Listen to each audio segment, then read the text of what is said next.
Is the US medical system really as broken as the clichés make it seem? Ambulance rides are so expensive. I one time begged a cop to take me to the emergency room in the back of their car. Was probably 3 miles away but saved me at least $1,000. Yes, ambulances can charge. Painkillers at a grocery store are like $5 per bottle. Painkillers as part of a hospital stay are like $100. For the same ones. To tack on to what everyone is saying, you absolutely have to pay for ambulance rides. You have to pay just for them showing up. My dad went to a doctor's appointment before he got his portable oxygen tank. Got confused in the building and had to walk further than normal to find their office. Got in and was having trouble breathing. Just needed to sit down. They insisted on calling an ambulance. He literally couldn't stop them. All they did was show up.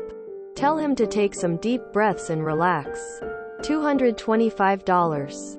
I want to point out here that he was at a hospital and it was a crew that came up from the ER. They didn't even come from somewhere else. My mother is terminally ill. And when she passes, my father will be saddled with her overwhelming medical debt and will likely have to declare bankruptcy. My mom has been trying to convince my dad to legally divorce her to save him from that. But he never will. I am an American living in Europe. Therefore, I don't have US health insurance. One time while visiting friends in the US, I randomly had extreme pain in my stomach and broke into a fever. I was very worried for my appendix, so went to the ER. I was there for 3 hours. Never once even saw a doctor. And only had a urine test and ultrasound. I was also treated with complete disdain as if I were a drug addict who just went to the hospital for morphine. They never told me what happened to me. I eventually concluded for myself that a cyst on my ovary had burst. Nor did they give any medical advice. I was charged $14,000 for this visit. I eventually found out that because I had no insurance and would be paying cash, I was able to negotiate the rate. I ended up paying $3,000 cash instead. The system is completely and utterly fucked. Yeah. It is. Even for people with insurance. The prices can be absolutely ridiculous. For example, here's how insurance works for most people. I'm going to use myself as an example because I feel I have a pretty normal circumstance. I pay a set amount for my insurance plan about every paycheck. For me, that about is around $100 per paycheck. So about $200 per month. You'd think that would mean that I can use my insurance. Right? Wrong. Even though I'm giving the insurance company $2,400 a year, I still have to meet my deductible every year, which is $3,000. Oh, and the $2,400 a year I pay does not apply to that deductible. This means I have to pay $3,000 in addition to the $2,400 out of pocket before my insurance will cover anything at all. And once I reach that $3,000, I'm still going to be paying 20% of all medical costs until I reach what's called my out-of-pocket max for the year. For me, that's $4,000. Once I pay $4,000, my insurance company will then finally cover all medical costs as long as they're covered. That means that I have to pay, at minimum, $6,400 a year before I get all of my medical needs covered without having to pay up front. And odds are, if I were to get a big surgery or get into some kind of accident, something that I needed would inevitably not be covered by my insurance for some bogus bullshit reason. So I would be stuck with paying even more than the $6,400 I mentioned. Then I would have to spend months fighting with my insurance company and the hospital to demand they cover my costs, hoping they eventually cave, which they probably won't. Not to mention the hoops you often have to jump through to even get any kind of surgery because you have to prove to your insurance company that you actually need it. Since, you know, it's the insurance who determines that and not your actual doctor. Then at the end of the year, my deductible and out-of-pocket max reset and I have to start all over and pay all that money again. If I want free medical care. Anyways, I digress. If you think all of that sounds confusing, that's because it is. And the average American has absolutely no idea how any of this works, and that's the entire point.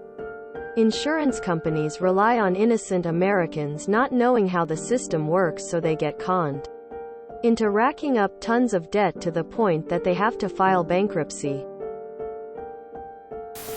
So a lot of costs hospitals charge is because many insurances pay out pennies on the dollar.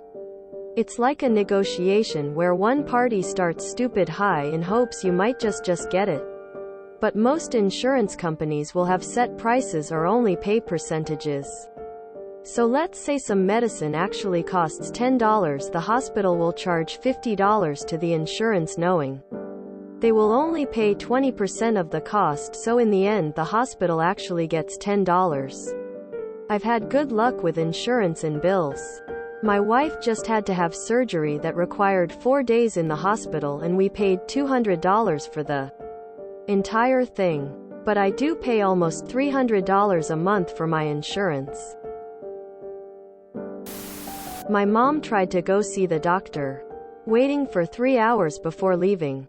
She didn't even see the doctor. They later tried to charge her $3,000 just for waiting. She had to dispute they for months because they were trying to send it to a debt collector. I had cellulitis in my hand. They took x-rays and whole bunch of shit. Took blood work, had me wait around for 4 hours just to tell me I had cellulitis. Gave me some antibiotics and sent me home. Needless to say, I stopped paying on the hospital bill as they were trying to charge me $4,000 for all that. They stopped sending me the bills to pay. Then tried to put it on my credit and put why they were charging me. I disputed it and got it taken off my credit and haven't paid on it since. Sometimes you can dispute medical charges that go on your credit and get them taken off. Sometimes you can haggle the price down, especially after asking for an itemized list. Had my 5th sinus surgery last year. The time from when I pulled into the parking lot to the time I pulled out to go home was 3 hours. My insurance was billed $67,000, of which I'm responsible to pay $6,700 for 3 hours. So to answer your question, yes, it's just as bad if not worse than what you have seen or heard. Over $17,000 in medical debt after having cancer.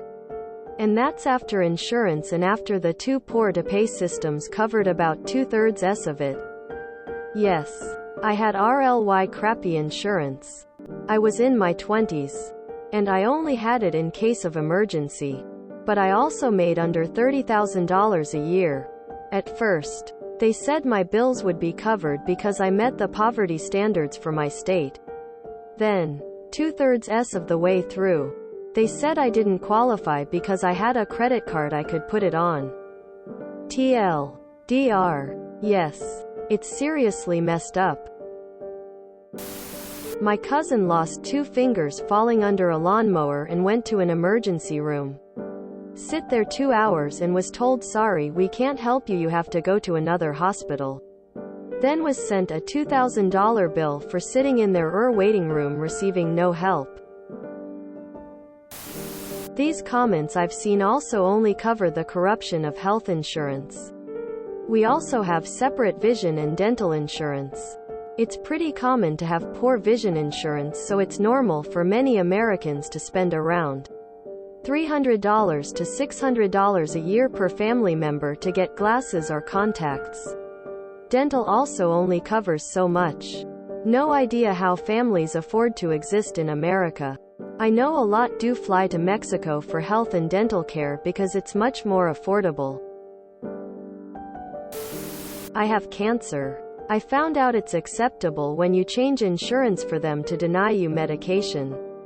while they look into a cheaper medicine and if you really need that medicine. So in the following months my tumor grew and now I get to enjoy a second round of infusions. Oddly, it turns out the maintenance pills I had to take to maintain the tumor size so I could have my tumor removed was important. But now I get to lose my hair, vomit every day, and my muscles are going to shit from this bonus round chemo. Also, dental is unaffordable even with insurance. Upwards of 60% of all bankruptcies in the US involve significant medical debt. The fact that the words medical debt is even part of the American vernacular tells you all need to know. Flipped my car several times into a field at 17. My head was split open and I was bleeding profusely. I was not distraught until they told me I had to ride in the ambulance. I knew how much that would cost my folks, even with great family insurance. In college, I walked to the clinic with appendicitis symptoms, took Ubers to the urgent care, then the imaging center, and a bus to the all before an emergency appendectomy, to avoid the ambulance costs. It is that bad. Ha ha ha. My daughter is 12 and I still owe on her hospital bills from when she was born.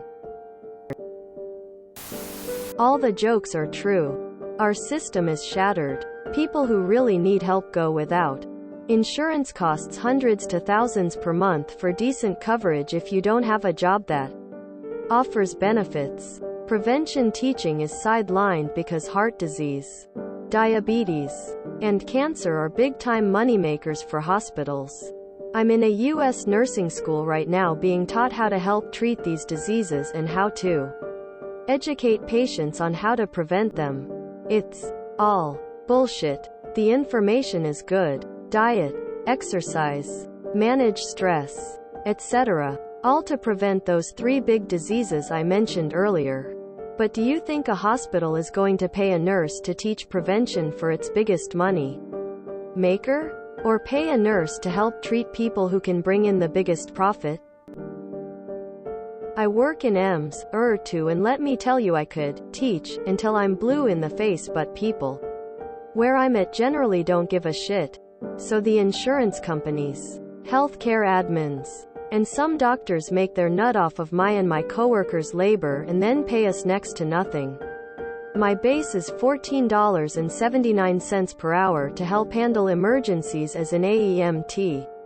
Next time I go into work I'm going in with clown makeup on because the joke's on me and the patients that really need some damn help but can't afford it. You shouldn't have to declare bankruptcy because you need cancer treatment. Insulin shouldn't cost $1,000. Healthcare in the US is business, not a health service. Don't come here and get sick unless you are wealthy. So I work in healthcare and the answer is yes and no depending on your economic status and where you live. If you're very poor and on Medicaid, everything is free. Medications to doctor visits. My office primarily deals with these patients and we have them on the newest and best treatments for their disease states. We live in a rural area so they suffer getting into a specialist since Medicaid pays much less than anyone else and nobody is hurting for patients. Mostly they see mid-levels which can be tough. We rarely need a mid-level to see them. We need a doctor or we wouldn't refer. For the very wealthy, it's also great. My insurance is 60 pay period for my family and my copays are essentially nothing. My wife has RA and her meds are free. We both take Wegovy which is free. And our copay specialist is $15. I had surgery and paid $250 out of pocket. With our income our taxes would be much higher in European countries than what we pay now. Everyone else gets shafted. Insurance isn't tied to income. Usually the opposite. So the middle class gets completely screwed. But if you have great insurance or Medicaid it's good to great in my experience. And that's how it is for my patients as well. It's true. In 2019, I took an ambulance 1.2 miles or 1.9 kilometers. That ran me $3,300 after insurance. Before insurance was over $5,000. I'll crawl to the emergency room on my hands and knees before I take an ambulance ever again. If you enjoyed this video, please check out our playlists full of similar content. Epic Ericast is like doom scrolling for your ears. Please like, share, and subscribe.